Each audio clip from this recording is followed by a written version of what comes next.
The actions we made throughout this simulation were based on 4 points: to evaluate all information we had at our disposal, to formulate a strategy to keep us ahead of our competitors, to implement these strategies and learn, and to improve our results each week.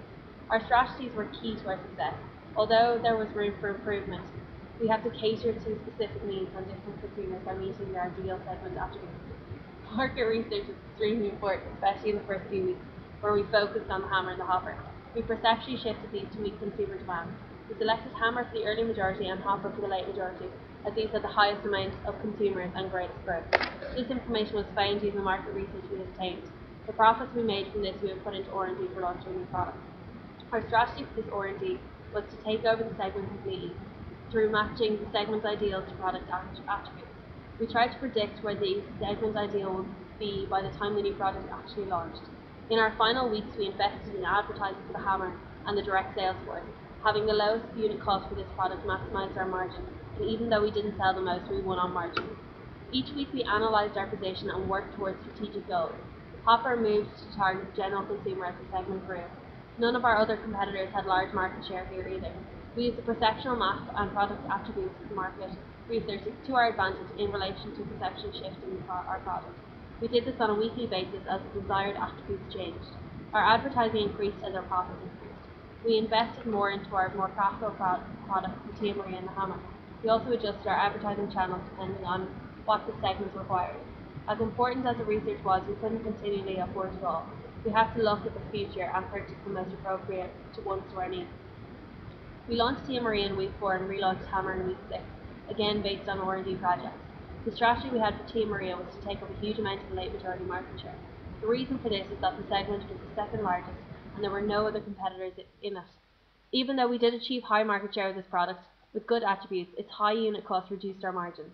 When we launched the hammer, we were targeting the early majority, again, except this time, based on the attributes, it was very close to what the segment desired. Our main strategy was that it would take much of the market share away from our main rival's product, which had already gained huge profits from this segment. We learned from our mistake with Tia Maria and had a very low unit cost. We put more money into its advertising, and not only did we achieve a large market share, we also had a high margin. This illustrates how we calculated our R&D. This is a sample calculation of our ideal attributes for week 8. Marketing strategies involve the development of an effective marketing plan to fill market needs and research marketing objectives. It is designed taking into the planned and unplanned factors in the internal and external environment. Analysis of these factors was conducted using both the reports and studies. The strategic sales process sets out how the product is offered onto the market. In the marketing simulation, we provided with 2 types of sales strategies, direct and indirect. Segment market preferences were the driver of decisions here. In terms of the internal factors, we are limited in scope in week 1 as R&D was unavailable.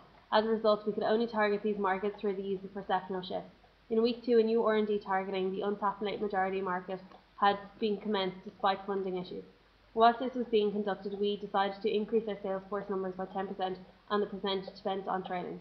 In our initial external market analysis, we tried to analyse the market using Rogers' diffusion of innovation theory. From this, we gathered that the market was somewhat developed due to the fact that innovators were willing to pay less than the early adopters and early majority.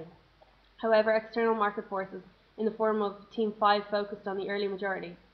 Due to this challenge, we were forced to re-evaluate our marketing strategy and reshift our focus from gaining the market share in the late majority back to the more profitable early majority.